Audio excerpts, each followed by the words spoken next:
김은경의 생생경제. 안녕하세요. 김은경입니다. 폭탄급 논란을 가져온 연말정산. 부랴부랴 보완하는 처방이 나왔습니다. 유례없는 소급 적용 계획인데요. 정작 서민들에게 부담이 클 의료비, 교육비, 보험료에 대한 부분은 보완도 하나도 안 됐습니다. 그래서 보완 측이 오히려 혼란과 논란을 키우고 있다. 이런 지적도 나오고 있습니다. 유럽중앙은행이요. 침체된 유럽 경제 살리기 위해서 예상됐던 대로 양적 완화라는 극약 처방을 내놨습니다. 미국이나 일본처럼 대규모로 중앙은행이 국채를 사들여서 시중에 돈이 풀리게 하겠다는 건데요. 21호선은 처음 한 조치입니다. 목표량도 많습니다. 1조 400억 유로, 우리 돈으로는 1,435조 원 정도에 되는 규모인데요. 이게 결국 실물 경제로 유입이 돼야 되는데 그 관건이 달성이 될지가 의문입니다. 정부가 전세난에 대한 처방으로 내놓은 것이 기업형 민간 임대주택이었습니다. 인천 도화지구에 처음 들어선다고 하는데요. 전문가들은 반신반의하고 있습니다. 보증급 워낙 높고요. 월세도 높은 편이거든요. 그래서 기업들로서도 관리 부담이 있고요.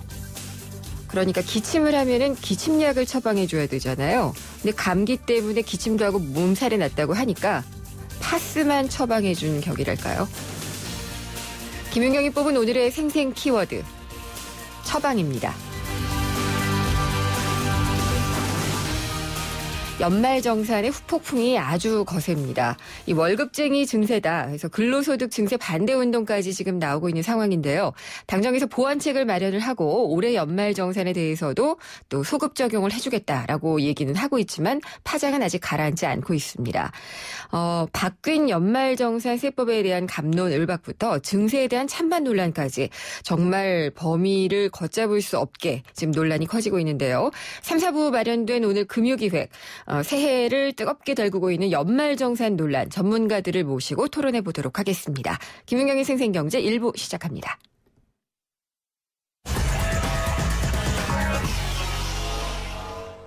네, 오늘 금요일 증시 어땠을까요? 한번 알아보도록 하겠습니다.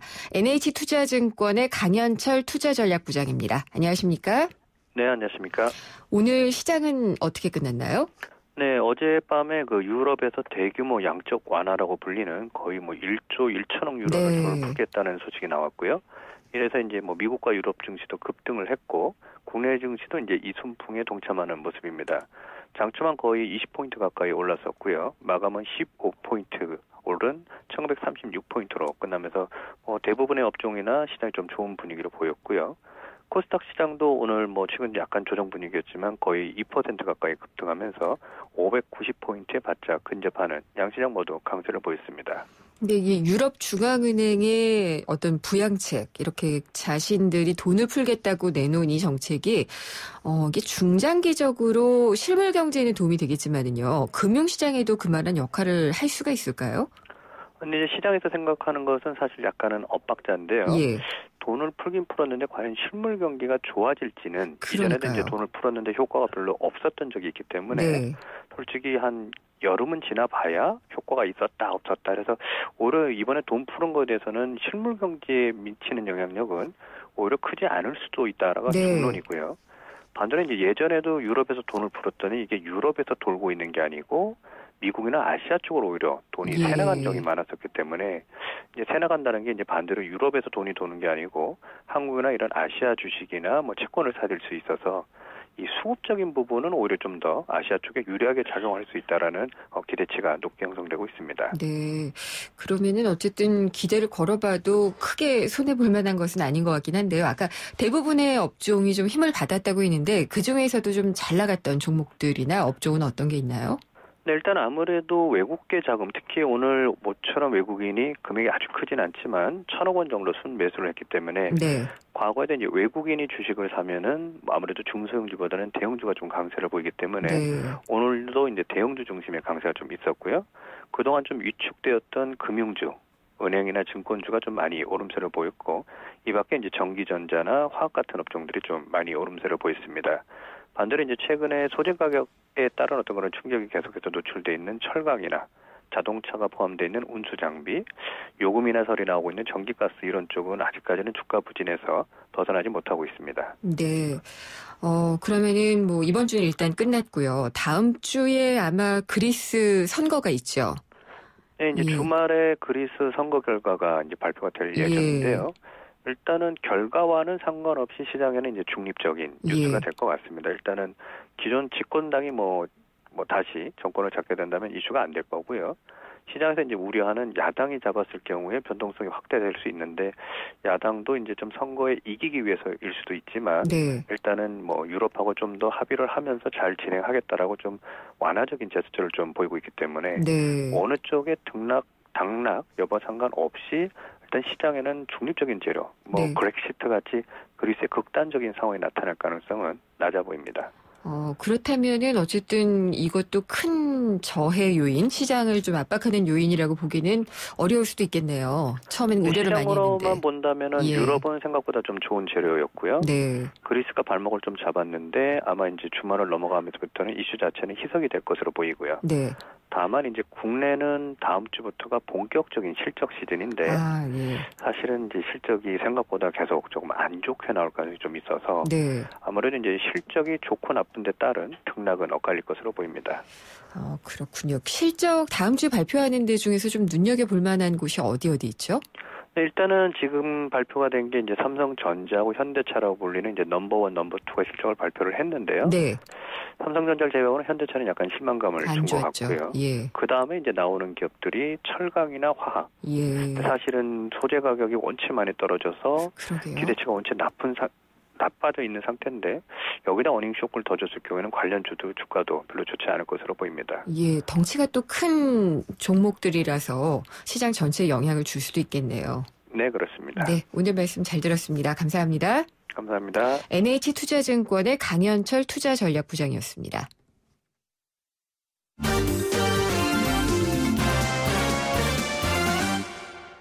오늘의 경제뉴스 정리해보겠습니다. 뉴스원의 최명용 기자 오늘은 연결하도록 하겠습니다. 안녕하십니까? 네, 안녕하십니까? 연말정산 서류 다 내셨어요? 저는 아직 안 냈습니다. 네. 월요일까지 접수하겠다고 회사 사무 쪽에서 그렇군요. 얘기하셨어요. 저도 마감까지 지금 버티고 있습니다. 겁이 나서 그런데 이 BC카드가 오늘 또 기사를 보니까 연말정산과 관련된 오류를 또 냈다고 그래요. 이 와중에. 그러니까 말입니다. 지금 한창 시끄러운데 이런 오류까지 내서 또 한 번 더 시끄러워졌습니다. 뭐 전산 오류인가요? 전산 오류이지요. 네, 그렇습니다. 항목 입력을 잘못했다는 건데요. BC카드가 이제 작년 연말정산 결제 금액을 국세청에 이렇게 제공을 하는데 대중교통으로 이용한 경우하고 일반 소비하고 공제율이 다르거든요. 대중교통으로 이용한 분 일부를 일반 사용분이라고 잘못 기입을 해서 국세청에 신고를 했다고 합니다. 근데 이거는 어떻게 발견이 됐나요? 그 항목이 터미널 버스 조합 연합회 이렇게 나오니까 오류는 금방 발견이 된 것 같고요. 건수가 워낙 많아서 전체 개별 금액 피해는 크지 않은데 건수가 170만 건이나 됩니다. 건수가 많고 그러니 발각이 된 것 같고요. 170만 명에 대한 정보가 잘못 입력이 돼서 650억 원 정도가 입력이 잘못됐다고 합니다. 이거를 정상적으로 돌려서 이제 대중교통으로 항목을 이렇게 바꿔서 입력을 하면 인당 뭐 한 몇백 원 정도, 몇천 원 정도를 더 돌려받을 수 있는 수준이라고 합니다. 최명근 기자 지금 전화 잘 들리세요? 이 중간에 잡음이 좀 있고 그렇죠? 아, 그렇습니까? 잡음을 얘기했더니 잡음이 사라졌네요. 사라졌습니까? 네. 좀 걱정을 했는데 혼선이 좀 왔었던 것 같고요. 연말정산과 관련해서 뭐 이게 정부의 보완책 이런 거는 얘기를 많이 했고요. 그런 것과 상관없이 좀 이렇게 많이 잊어버려서 못 받는 것이라든지 달라졌으니까 꼼꼼하게 체크해야 된다는 것라든지 이런 게 있으면 마지막으로 좀 팁 좀 알려주세요. 그 경정 청구라는 제도가 있는데요. 이게 뭐 누락된 것도 마찬가지일 테고 회사에 조금 알리기 싫은 그런 부분들 어떤 게 있을까요? 뭐 성형 수술했다든가, 질병이 있는데 좀 숨기고 싶다라든가, 아니면 또 뭐 종교 관련 직장이다 그러면 이 가족 중에 다른 종교에 있는 분이 있을 수 있지 않습니까? 그 가족 모르게 기부를 많이 했던 그렇죠, 흔적. 그렇죠. 예. 네네. 이런 거는 회사의 다른 종교의 기부금은 알려주기가 좀 그렇지 않습니까? 네. 이런 경우에는 회사에 알리지 말고 그냥 가만히 그 서류를 갖고 있다가 네. 3월 이후에 경정 청구라는 제도를 이용하면 개인적으로 소득공제를 받을 수 있다고 합니다. 그럼 이거는 국세청에 자신이 직접 하면 되는 건가요? 직접 하실 수도 있고요. 네. 이 납세자 연맹이라고 이 세금 바로내기 뭐 이런 운동을 하는 시민단체가 있는데 네. 이 시민단체에서 대행도 해주고 또 일반 세무사에게 의뢰를 할 수도 있고요. 예. 과거 5년치까지 한꺼번에 할 수 있으니까 네. 올해 것 아니라 뭐 예년에 누락된 것도 있으면 다시 한번 챙겨보시는 게 좋을 것 같습니다. 괜찮은데요. 예. 네. 해외 직구 열풍, 이거는 사실 너무 이제 많이 얘기가 돼서 왜 열풍이냐, 이런 것에 대한 이유는 그다지 이렇게 궁금하지는 않아요. 그렇습니다. 근데 이제 최명령 기자는 잘 하시는지는 궁금하네요. 저도 온라인으로 직구를 해본 적은 없고요. 네. 최근에 미국 출장을 갈 기회가 있어서 좀 미국을 다녀왔는데, 네. 이제 지인의 부탁으로 할인마트에 가서 태블릿 PC를 샀습니다. 네. 가격이 $399에서 왔는데요. 40만 원 정도네요? 네네. 한국에서 똑같은 제품이 한 70만 원, 60만 원에 팔린다고 합니다. 그러니까 약간 가격 차이는 꽤 큰 것 같습니다. 예, 이 가격 차이 때문에 직구를 하는 거죠. 그렇습니다. 네. 예, 근데 이게 많이 차이가 난다는 것들을 이제 정말 실시간으로 우리가 알 수가 있으니까 직구에 대한 그런 수요는 계속 늘지 않을까 싶어요. 그렇습니다. 그래서 최근에 이제 해외 직구 규모에 대한 집계치가 나왔는데요. 네. 관세청이 작년 한 해 동안 해외 직구 물품 수입 규모를 조사해봤더니 15억 4천만 달러, 약 1조 6천억 원 규모가 됐다고 합니다. 국가별로 보면 아무래도 미국 걸 많이 사나요? 어떤가요?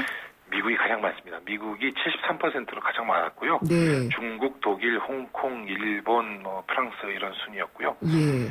품목으로는 의류, 옷 의류가 가장 많았고 네. 건강식품이나 신발, 화장품, 가방, 핸드백, 가전제품 이런 순이었습니다. 예. 그러면 한 번당 이제 구매하는 금액 이런 것도 좀 통계가 나올 것 같은데. 네네.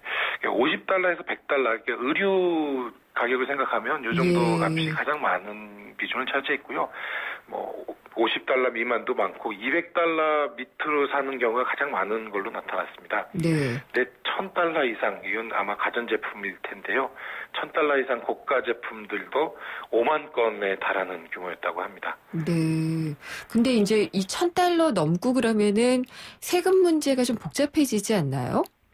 이게 직구해주는 그런 온라인 사이트에서 이 세금 문제도 같이 이제 조언을 해주고 컨설팅하는 그런 부분들이 있는데요. 이런 세금을 감안하더라도 한국에서 하는 것보다 더 싸다고 하니까 이게 약간 유통구조나 이 제조업체들의 이 가격 정책에 뭔가 문제는 있는 것 같습니다. 이거를 좀 이런 해외 직구 열풍이 좀 더 거세지면 유통업체들이나 제조업체들의 가격 정책이 좀 달라지지 않을까 좀 기대를 해보겠습니다. 그 거품이 빠진다면은 소비자들에게는 일단 좀 좋을 것 같네요. 네, 그렇게 생각합니다. 네. 4분기 경제 성장률이 오늘 속보치가 발표가 됐죠? 네, 그렇습니다. 오늘 한국은행이 4분기 GDP 속보치가 잠정치를 발표를 한 건데요. 확정치가 나오면 숫자는 조금 달라질 수는 있지만 거의 비슷합니다. 4분기 GDP 성장률이 0.4%로 2년 1분기 만에 최저치로 추락을 했습니다. 거의 성장을 안 했다는 얘기네요. 그렇습니다. 이게 0.4%라고 하면 감이 잘 안 오실 수도 있는데 이 GDP 성장률은 각 분기별 거를 더해서 계산을 하거든요. 그러니까 4분기치가 1년간 이어진다 그러면 연간 GDP 성장률이 1.6%밖에 안 되는 겁니다. 올해 정부 목표가 3.8%인데 반도 안 되는 그런 수준인 거죠. 그러면은 이 한국은행에서는 이유나 배경은 어떤 식으로 설명을 했나요? 한국은행에서는 우선 소비심리 위축이 가장 큰 문제다라고 얘기를 했는데요. 윤달이 껴 있었다고 합니다. 그래서 결혼도 안 하고 하니까 결혼 관련된 혼수품도 안 사고 부동산도 안 사고 이런 문제로 소비가 줄었다 이렇게 얘기를 하고 있는데요. 이걸로 보기에는 조금 부족한 것 같습니다. 예. 경제학자들이나 또 이제 많은 전문가들은 수출이 부진했던 거를 더 큰 우려로 보고 있는데요. 예. 4분기 수출은 0.3% 줄었다고 합니다. 작년 3분기에 2.2% 준 데 이어서 2분기 연속 감소세를 보인 건데요. 네. 특히 이제 LCD, 화학 제품, 선박 이런 그 주력 수출품이 좀 후퇴를 한 게 가장 큰 원인인 것 같습니다. 가장 큰 원인이 중국으로의 수출이 줄어든 게 가장 큰 원인인데 네. 중국 경기가 둔화된 것도 있고 제가 지금 말씀드린 이런 주력 업종들을 중국도 육성을 하고 있거든요. 그렇죠. 그러니까 중국 안에서 그런 물건들이 나오고 있으니 한국 물건은 더 이상 사가지 않는 거죠. 이게 단순하게 윤달 문제로 해결될 게 아니고 이 경제 활성화, 예. 수출 증대 이런 쪽으로 좀 힘을 실어줘야 되는 부분 같습니다. 아니 요즘 한국은행 설명이 좀 이상해요. 이렇게 4분기 GDP 발표에 대한 것도 윤달이 끼어서 소비가 적었다 이렇게 설명을 하고 국내 수요가 좀 적었다라는 것들을 단통법 때문이다 이렇게 네. 얘기를 하더라고요. 굉장히 설명을 하기에는 취약한 게 아닌가. 그런 원인도 한 원인이지만 그렇죠. 그게 모든 걸 설명하는 건 아니지 않습니까? 예, 좀 합리적이고 조금 더 포괄적인 설명을 좀 들을 수 있으면 좋겠네요. 오늘 말씀 잘 들었습니다. 감사합니다. 감사합니다. 뉴스원의 최명용 기자였습니다. 아름다움은 DNA로 결정된다. 꼭 그런 건 아니죠. 어떤 피부 DNA를 타고났든 피테라 에센스로 피부 표면 고민 극복할 수 있으니까. 타고난 아름다움 넘어설 수 있어요. 피부의 운명을 바꾸세요. SK2 피테라 에센스. 생생경제 1부 지금까지 함께 하셨고요. 잠시 후 2부에서는 경제신간과 경제영화관 순서가 준비가 돼 있습니다. 오늘 경제신간에서는요. 인문학으로 본 경제 책입니다. 제목이 좀 긴데요. 지적 대화를 위한 넓고 얕은 지식, 이 신간을 소개를 해드리겠습니다. 그리고 경제영화관, 이 영화 언제 나오나 했습니다. 비정규직 문제를 정면으로 다룬 영화죠. 카트를 통해서 이 가계소득과 소비와의 관계도 짚어보도록 하겠습니다. 잠시 후 2부에서 뵙겠습니다. 요즘 유행하는 유태인 학습법에 하브루타라는 말이 있습니다.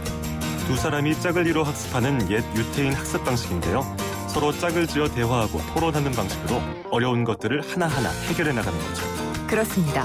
어떠한 어려움도 함께하면 충분히 극복해 나갈 수 있다는 믿음이죠. 올해는 우리 이웃들의 무거운 짐들 우리가 조금씩 함께 나눠들면 어떨까요? 대한민국 모든 이들의 얼굴에서 미소가 지워지지 않도록 2015 YTN 라디오 연중기획 함께 들어요 대한민국. 올 한 해 동안 청취자 여러분과 함께 들고 함께 귀 기울이겠습니다. 아침에 잠 푹 자고 아침밥 먹고 학교 갔으면 좋겠어요. 학교 끝나고 친구들이랑 마음껏 운동도 하고 놀고 싶어요. 내가 어떤 걸 잘하는지 성적보다 제 꿈이 무엇인지 관심 가져주셨으면 좋겠어요. 대한민국의 꿈의 씨앗이 희망의 열매로 자라날 수 있도록 우리 아이들의 마음에 귀 기울여주세요. 이 캠페인은 단 한 명의 아이도 포기하지 않는 교육, 경기도 교육청이 함께합니다. 한 발 빠른 경제 뉴스, 한 뼘 깊은 경제 이슈. 한 번 물면 놓치지 않는 끝까지 가는 인터뷰. 지표 MC 김윤경의 생생경제.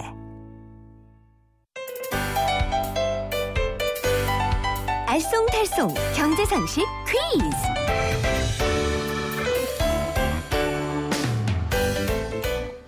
안녕하세요. 경향신문 조미덕 기자입니다. 경제 상식을 재미있는 퀴즈로 풀어보는 코너 경제상식 퀴즈인데요. 정답을 아시는 분은 짧은 문자 50원, 긴 문자 100원이 부과되는 휴대전화 문자메시지 우물정 0945번, 우물정 0945번으로 보내주세요. 추첨을 통해 경제신간 그리고 예술의 전당 한가람 미술관에서 열리는 필립스 컬렉션전 앵그르에서 칸딘스키까지 티켓 2장을 드립니다. 퀴즈입니다. 정부가 직장인들한테 매달 월급에서 소득세를 떼어갑니다. 그런데 1년이 지나고 보면 그 세금액이 들어맞지 않습니다. 그래서 이듬해 1월에 세금을 다시 계산하는 작업을 하는데요. 국세청은 인터넷에 이 작업에 대한 간소화 서비스를 제공합니다. 이 작업 결과에 따라 세금을 돌려받기도 하고 추가로 더 내기도 하는데요. 요즘 더 내는 액수가 많아져서 직장인들의 불만이 폭발했죠. 이 작업은 무엇일까요? 1번 연말정산, 2번 연봉협상, 3번 연상연하. 정답을 아시는 분은 짧은 문자 50원, 긴 문자 100원이 부과되는 휴대전화 문자메시지 우물정 0945번, 우물정 0945번으로 보내주세요. 추첨을 통해 경제신간 그리고 예술의 전당 한가람 미술관에서 열리는 필립스 컬렉션전 앵그르에서 칸딘스키까지 티켓 2장을 드립니다.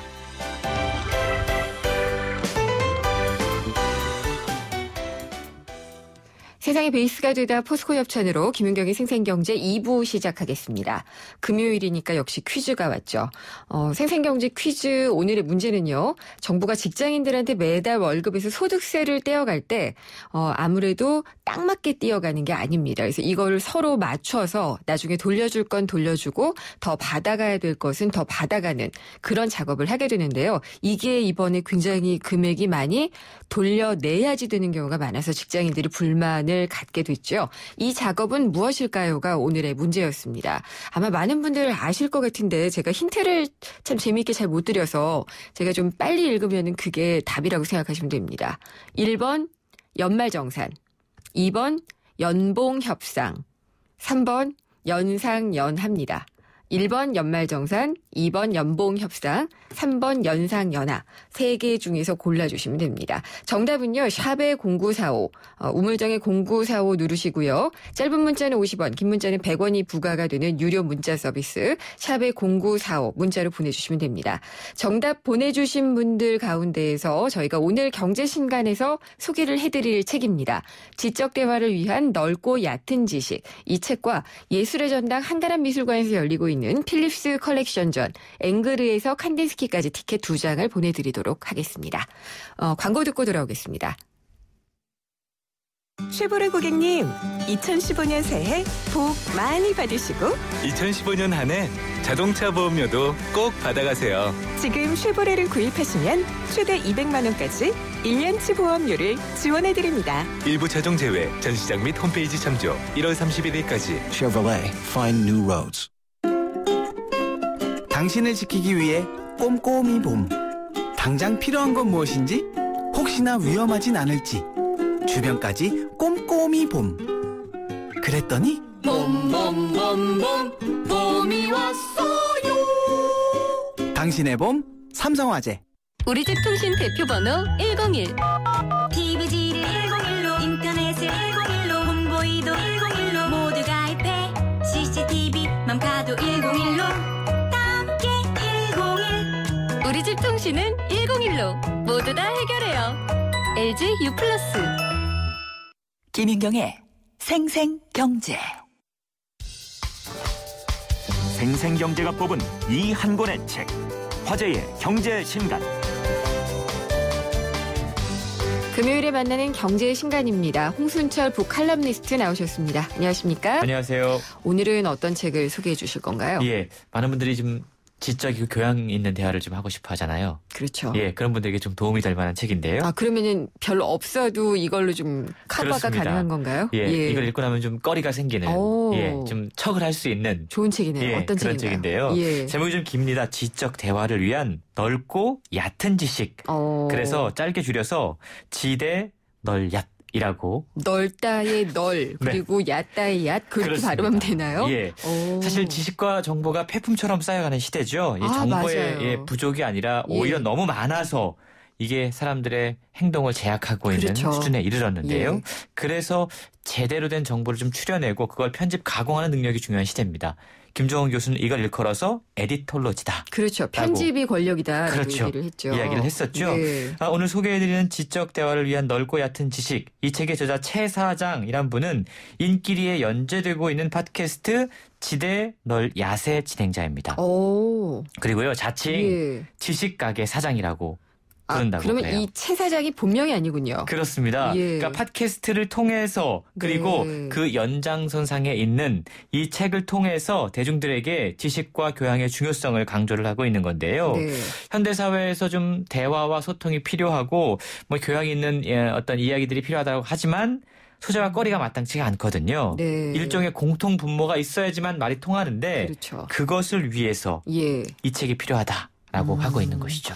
하긴 그래요. 얕은 지식, 뭐 드라마 재밌었어. 얘기하고 나면 말할 게 없잖아요. 네. 근데 인문학이나 이런 것들은 계속 꼬리에 꼬리를 물고 얘기를 할 수 있으니까. 근데 이게 책 제목이 상당히 좀 특이해요. 그렇죠. 예. 일단 지적 대화를 위한 넓고 얕은 지식이란 긴 제목도 그렇고요. 네. 넓고 얕은 지식 그러면 좀 너무 가벼운 거 아니야 생각을 하게 되는데요. 저는 이 책을 읽고 나서 최근에 읽은 대중교양서 가운데 정말 가장 재미있고 몰입도가 높은 도서다. 그래요? 이렇게 추천을 해드릴 수 있을 것 같아요. 좀 예를 들어서 구체적으로 설명해 주세요. 이제 이야기를 읽는데요. 그 이야기들이 막 서로 섞이고 얽혀서 하나의 어떤 통을 어떤 깨닫는 듯한 느낌, 맥을 짚어가는 느낌이 든다라고 표현할 수 있을 것 같은데요. 이 책은 우리가 살고 있는 이 세계 그리고 나 자신에 대한 이해를 필요로 한다라고 이야기를 하고 있습니다. 네. 책에 재미있는 카피가 소개가 되고 있는데요. 네. 역사 공부는 방대해서 엄두를 못 내었던 사람들, 경제 공부는 어려워서 기피했던 사람들, 정치는 화딱지 난다며 외면했던 사람들, 사회나 윤리는 지름이 열렬하다고 무시했던 사람들을 위해 이 책이 마련되었다라는 건데요. 재미있는 건 역사 부분을 읽다 보면 경제가 연결이 되고 전쟁의 원인도 파악이 되고 파시즘이라든가 최근 문제가 되고 있는 테러리즘의 이유 또한 알게 되고 이것들이 서로 별개의 사건들이 아니라는 것들이 확인이 되는 겁니다. 그러니까 여러 굵직굵직한 역사적인 이벤트들이 서로 연결되고 꼬리에 꼬리를 물고 서로 이어지는 지적인 유레카의 경험을 이 책을 통해서 할 수 있는데요. 그래서 상당히 재미있다. 추천해드리고 싶은 거죠. 최 사장은 전공이 뭔가요? 전공은 소개가 안 돼 있더라고요. 궁금해지네요. 책의 내용을 한번 좀 들어보고 가도록 하겠습니다.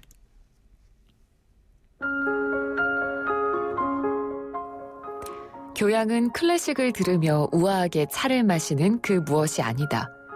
교양과 인문학은 단적으로 말해서 넓고 얕은 지식을 의미한다. 개인이 가진 전문적인 지식은 먹고 사는데 필수적이지만 타인과 대화를 할 때는 그다지 쓸모가 없다. 교양과 인문학으로서의 넓고 얕은 지식이 우리를 심오한 어른들의 대화놀이에 참여할 수 있게 한다. 지적 대화를 위한 넓고 얕은 지식은 우리를 심오한 대화놀이의 세계로 초대하는 티켓이다.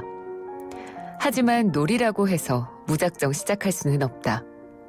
드라이브를 즐기기 위해서는 최소한 운전면허가 있어야 하고 기타를 치며 노래하기 위해서는 최소한 서너 개의 코드는 잡을 줄 알아야 한다. 대화놀이도 예외일 수는 없다. 성인들의 대화놀이에 참여하기 위해서도 기본적인 자격증이 필요하다. 그 자격증은 최소한의 지식이다. 세계에 대한 넓고 얕은 지식도 없이 재미있고 깊이 있는 대화를 하겠다는 건 욕심이다. 그렇다면 지적 대화를 위해서 필요한 최소한의 지식은 무엇인가? 답부터 말하면 그것은 내가 발딛고 사는 세계에 대한 이해다. 세계에 대해서 이해하게 되면 그때서야 세계에 발을 딛고 있던 나를 이해하게 된다. 그리고 깊어진 나에 대한 이해는 한층 더 깊게 세계를 이해하는 토대가 된다. 나에게 보이지 않고 숨겨졌던 세계에 대한 이해. 이것이 지적인 대화의 본질이다. 이 낭독만 들어보면은 굉장히 방대한 부분을 이야기할 수 있을 것 같거든요. 그렇죠. 책 구성이 그런가요? 사실 책이 2권으로 출간이 돼요. 첫 번째 책은 이미 출간이 됐고 다음 책이 출간 예정인데요. 첫 번째 책은 우리 현실 세계에 대한 이야기입니다. 정치, 경제, 사회 이런 이야기들에 대한 교양을 알려주고 있는 거고 두 번째 출간될 책은 현실 너머의 이야기, 형이상학적인 주제를 담고 있다고 그래요. 그 책은 이제 곧 출간될 예정인데 이 책은 어쨌든 넓고 얕은 지식을 위해서 독자들을 처음으로 역사 여행으로 초대를 해요. 근데 재밌는 건 역사를 쭉 읽다 보면 정말 역사가 이렇게 우리의 삶과 밀접하게 관련이 돼 있었구나. 그리고 역사를 경제적 관점에서 풀어내거든요. 그게 상당히 흥미롭게 다가온다라는 건데요. 그렇군요. 책에 보면 인간의 역사는 생산수단과 생산물을 누가 소유하느냐에 따라서 권력이 주어졌던 시대였다라고 이야기해요. 맞는 말 같네요. 그렇죠. 그래서 원시 시대, 고대, 중세 쭉 넘어와서 이제 근대까지 넘어오게 되는데 근대에 넘어와서 산업화가 만들어지잖아요. 그리고 이제 자본이 자본을 소유하게 되는. 그러면서 인류 역사가 스펙타클한 장면 속으로 돌입하게 된다. 라고 이야기를 하고 있는데 책은 자본주의의 특성을 한마디로 공급 과잉이라고 규정합니다. 산업화 때문에 과잉. 많이 만들어내기 때문에 남는다라는 거죠, 항상. 그렇죠. 그러니까 마케팅이 필요하고. 그렇죠. 근데 이 공급 과잉 때문에 인류 역사상 여러 재앙들이 생겨났다라는 건데요. 현대의 역사적인 장면들이 이 공급 과잉이라고 하는 자본주의의 근본적인 문제를 해결하기 위한 도전과 응전의 연속이었다라는 거죠. 이 설명 설득력이 있는데요. 그렇죠. 자, 공급 과잉을 해결할 수 있는 방법이 뭐가 있나요? 수요를 늘려야 되고요. 그걸 위해서는 시장을 개척하거나 가격을 떨어뜨려야 되는 거죠. 첫 번째 방법, 시장 개척을 위해서 근대화 이후에 어떤 일들이 벌어졌는지 우리는 역사적으로 기억을 하고 있습니다. 식민지를 많이 만들었죠. 제국주의와 식민지 정책이 벌어졌죠. 이게 1, 2차 세계대전으로 이어졌고 상품 가격을 하락시키는 방법이 또 공급 과잉을 해결하는 방법인데 이것 때문에 1929년 대공황이라는 디플레이션이 엄청나게 깊어졌죠. 그렇죠. 결론을 우리가 목격을 했었는데 쉽게 설명을 하자면 근대 산업화로 인한 공급 과잉의 문제를 해결하기 위해서 세계가 식민지 경쟁으로 뛰어들었어요. 영국이나 프랑스가 일단 시작했습니다. 앞서갔죠. 그런데 뒤늦게 독일이 산업화를 하고 나서 식민지 경쟁에 뛰어들려고 보니까 먹을 땅이 없는 거예요. 맞아요. 방법은? 그러면 전쟁. 그렇죠. 그 전쟁. 1차 세계대전의 표면적인 원인은 오스트리아 황태자의 암살이었지만 근원적인 원인은 공급 과잉을 해결하기 위한 식민지 경쟁이었다. 그렇죠. 이렇게 풀어낼 수 있다는 거죠. 뭔가 이제 성장할 수 있는 동력을 만들기 위한 그런 역사의 흐름. 이게 경제에도 또 이어지게 되는데 되게 재밌네요. 이거 이외에 또 뭐 좀 괜찮은 설명들이 있으면 좀 알려주세요. 이 전쟁이 일단 벌어지고 나서 수요가 급증을 하게 되잖아요. 역사는 잠시 잠잠해집니다. 하지만 다시 공급 과잉이 이게 근본적인 문제이기 때문에 발생하게 되고요. 부르주아들은 두 번째 해결책은 가격 하락 정책을 사용하죠. 근데 이게 구조조정, 대량 실업, 소비 위축으로 이어지면서 1929년 세계 대공황이라는 국면을 맞이하게 됩니다. 자, 여기서 또 재미있게 세계 각국의 대공황을 해결하기 위한 노력들을 보게 되는데요. 우선 미국은 뉴딜 정책을 도입하면서 정부가 시장에 적극적으로 개입을 하게 됐죠. 그랬죠. 우리가 이걸 수정 자본주의라고 이야기합니다. 그리고 러시아는 공급 과잉이라고 하는 자본주의의 근본적인 문제를 해결할 수 있는 방법 없어. 우리는 자본주의 포기할래. 공산주의로 간 겁니다. 그렇군요. 자, 독일을 한번 보자라는 거죠. 1차 세계대전에 막대한 전쟁 배상금을 물고 있던 독일에게 대공황까지 겹쳤습니다. 국가 파산의 위기 앞에 굉장히 고통스러웠겠죠. 처했겠죠. 국민들의 고통과 불만이 극에 달한 시점에 독일을 구할 영웅이 나타났으니 그가 바로 히틀러. 이럴 때 꼭 이 파쇼적인 이런 인물이 들어가게 맞습니다. 되죠. 그러니까 유대인 학살과 이어지는 제2차 세계대전이 이렇게 진행되는 건데요. 한번 보시자라는 거죠. 자본주의의 근본적인 문제, 이 공급 과잉의 문제를 해결하기 위해서 계속해서 인류 역사가 그야말로 도전과 응전의 그러네요. 역사를 가져왔다라는 건데요. 저자의 주장이 이렇게 서로 연결이 되면서 흥미롭게 전개가 되고 이 역사 챕터가 끝나고 바로 또 경제 챕터가 들어갑니다. 그래요? 그리고 또 사회. 이렇게 흥미롭게 정말 이 우리의 인류사를 통으로 짚어볼 수 있는 그런 어떤 통찰력을 선사해주는 책이라고 할 수 있습니다. 이 저자가 아마 지금 필명을 쓴 것 같아서 어떤 인물인지 잘 모르겠는데 이게 참 공부를 많이 하고 생각을 많이 해야 이렇게 그 학문간을 오가면서 쓸 수가 있잖아요. 이 크로스오버를 한 이 저자는 누군가요? 상당히 재능이 있는 저자인 것 같고요. 궁금하신 분들은 아마 팟캐스트 들어보시면 더 좋을 것 같습니다. 생생경제를 일단 들으시고요. 그 다음에 들으시길 바랍니다. 오늘 말씀 잘 들었습니다. 감사합니다. 감사합니다. 홍순철 북칼럼니스트였습니다.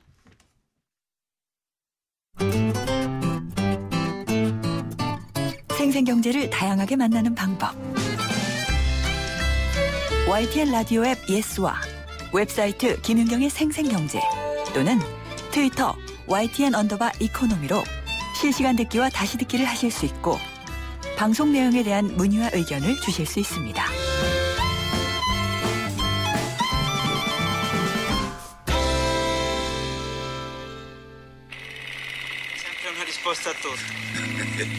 Se voglio fare contento, Totò.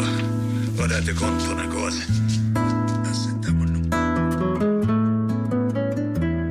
이번에는 영화 속에서 경제 이야기 배워보도록 하겠습니다. 경향신문의 박병률 기자 나오셨습니다. 안녕하십니까? 네, 안녕하세요.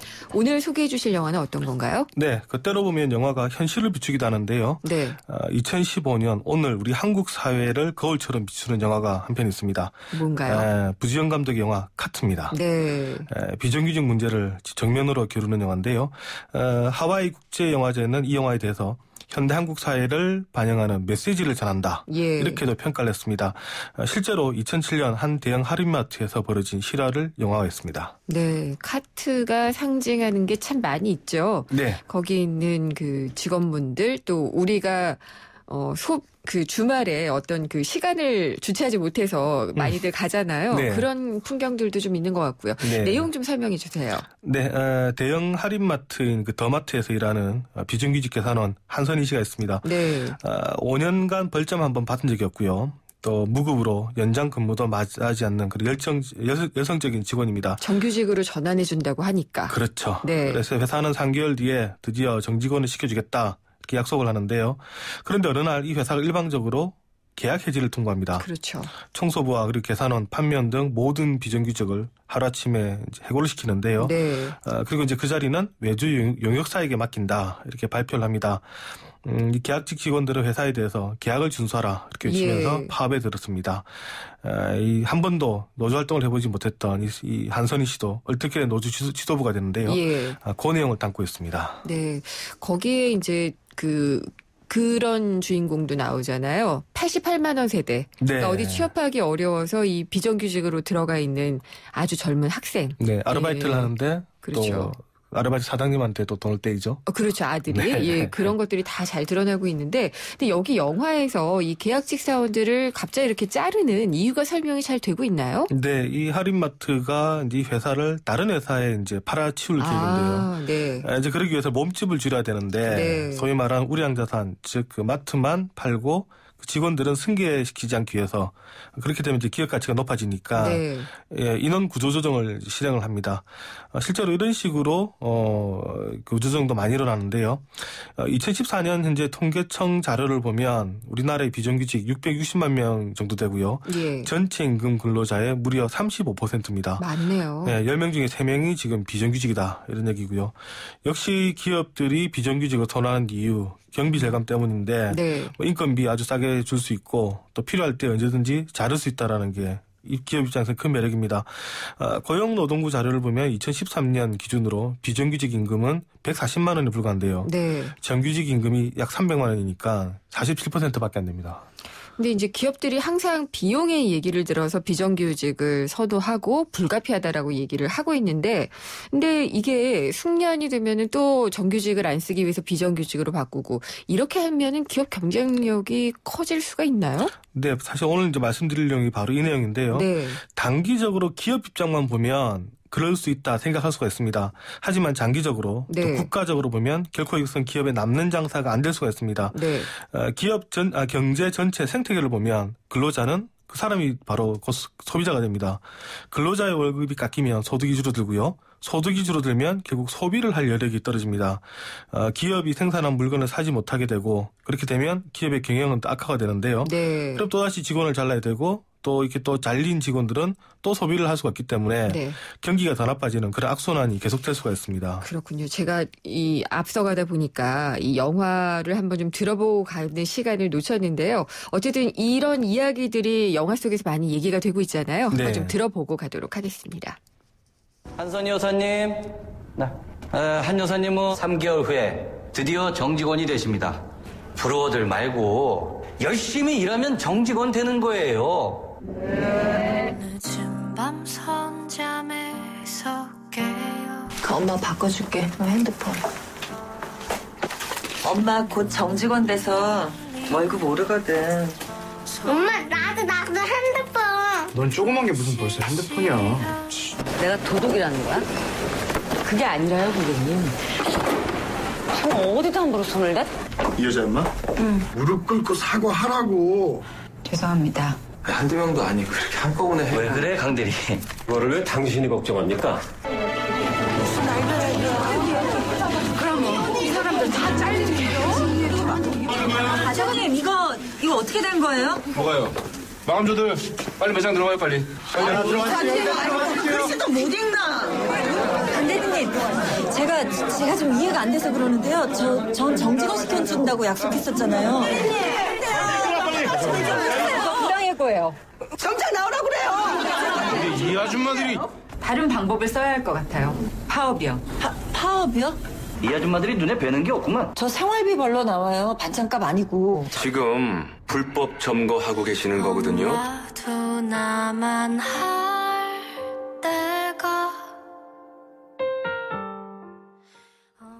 이 다시 영화 속 장면들을 들으니까 많은 생각들이 좀 몰려오게 되네요. 네. 그러니까 이 정말 정직원 시켜줄게 계속 이렇게 얘기를 하면 당연히 믿잖아요. 그렇죠. 근데 어느 순간 갑자기 약속을 안 지키는 이런 경우 참 많이 있죠. 네. 이게 이제 비정규직이 되면 소비가 줄어든 이유, 이게 사실은 이제 그 소득 자체가 줄기도 합니다만, 그거보다도 소비가 더 줄어들 수 있습니다. 아까도 방금 영화에서 나왔지만, 이제 엄마가 딸에게 약속을 하죠. 나 스마트폰 사줄게. 나도 이렇게 사달라고 그러죠. 이제 왜? 그러니까 나 이제 정직원 되니까 임금이 늘 거야. 이게 바로 이제 경제학에서 말하는 그 항상 소득 가설이라는 게 있습니다. 사람들이 소비를 할 때는 일시적으로 소득이 는다고 소비를 하는 게 아니고요. 앞으로 이제 일정하게 그리고 꾸준히 내가 소득이 들어올 수 있다라는 믿음이 있을 때 마침내 진짜 지갑을 연다 이런 얘기입니다. 이게 또 재밌는 게 이제 신자유주의자인 그 밀턴 프리드만 교수가 또 주장했던 가설인데요. 그러니까 우리가 뭐 갑자기 어떤 소득이 생겼다. 예를 들면 로또에서 뭐 당첨을 했다. 그렇다해서 이 돈을 엄청나게 쓰진 않는다는 얘기입니다. 오늘 하루 성과급이 나오고 앞으로 언제 나올지 모른다. 안 쓰죠. 이렇게 되면 저축을 한다라는 얘기죠. 그런 의미에서 봤을 때 비정규직을 많이 두는 게 과연 사회 전체적으로 이득이 되겠느냐. 오히려 소비가 크게 줄어들 수 있다 이런 얘기입니다. 항상 소득이 클수록 소비 성향이 높아지게 되고요. 이렇게 임시소득이 많을수록 저축 성향이 강해지게 됩니다. 그렇죠. 근데 정부가 그래서 방향을 맞게는 본 것 같은 게 가계의 소득을 늘려주는 정책으로 가겠다라고 얘기를 했기는 했어요. 네, 그렇죠. 지난해 보면 지금 실질 임금 증가율이 거의 지금 0% 됩니다. 그렇죠. 성장률만큼도 지금 소득이 증가되지 않고 있으니까 정부가 이제 마침내 소득을 좀 늘려주겠다 이러면서 지금 갖가지 묘안을 짜내고 있는데요. 이 원체 지금 소득이 안 늘다 보니까 내수도 안 되고 또 교육비나 내 집 마련도 어려지고요. 또 심지어 지금 세금도 덜 거치고 있습니다. 그래서 이제 소득을 늘리겠다라는 건데 하지만 이게 지금 뭐 마땅하지가 않죠 지금. 근데 연말정산까지도 이거를 세금을 더 걷어가는데 그러면 우리가 지갑을 더 열지 못하게 하는 게 아니냐라는 반발심이 좀 커지고 있잖아요. 맞습니다. 실제로 2월 달에 이번에 많이 연말정산에서 돈을 더 떼게 되면 안 쓰겠죠. 쓸 돈이 없어지죠. 그래서 지금 이 소득의 감소, 이게 소비 축소로 이어진다는 것은 영화 속에서도 이게 설명이 되고 있죠. 네, 그렇습니다. 그리고 실제로 이게 경영학에서도 많이 나오는 얘기가 있는데요. 1914년에 그 자동차왕 헨리 포드가 했던 $5 정책이라는 게 있습니다. $5 정책이요? 네. 이게 이제 통상적으로는 근로자 임금을 올려줬더니 근로자들이 신명나게 일한다. 이렇게 알려져 있는데 이와 함께 포드가 생각했던 또 하나의 효과가 있습니다. 즉 근로자 임금을 높여주면 이 돈이 결국은 판매자, 생산자에게 다시 돌아가서 수입을 더 늘리게 하고 결국은 나의 자동차를 산다. 그렇겠죠. 네, 포드가 이런 얘기를 했습니다. 범국가적으로 고임금을 만들어주면 범국가적인 번영을 낳을 것이다. 왜냐하면 포드는 사실 싼 가격에 차를 대량 생산하는 그런 시스템을 만들었습니다. 그러다 보니까 누군가가 차를 사줘야 되는데요. 그러려면 소득이 늘어야 되고 그렇다면 소득을 임금을 많이 주겠다 이런 정책을 폈는데 사실 시사하는 바가 큽니다. 일자리의 안정감 늘려주시고 소득 좀 늘어나게 하는 정책이 필요할 것 같습니다. 오늘 말씀 잘 들었습니다. 감사합니다. 네, 감사합니다. 경향신문의 박병률 기자였습니다.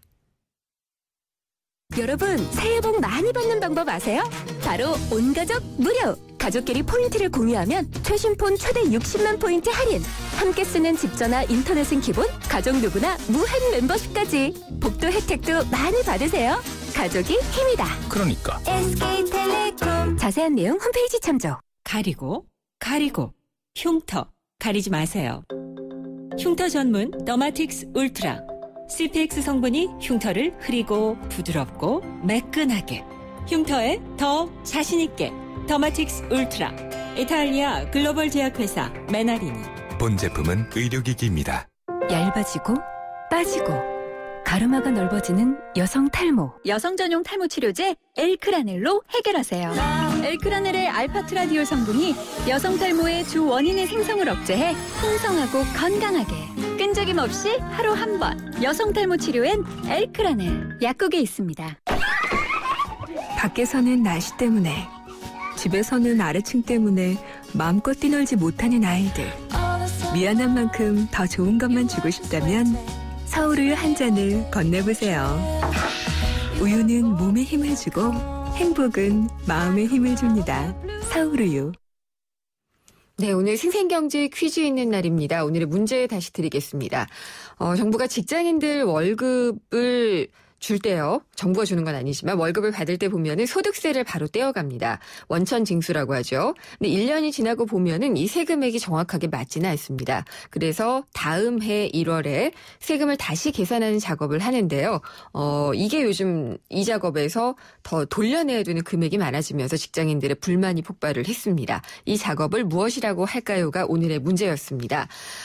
답을 골라주시면 되는데요. 보기는 1번 연말정산, 2번 연봉협상, 3번 연상연화입니다.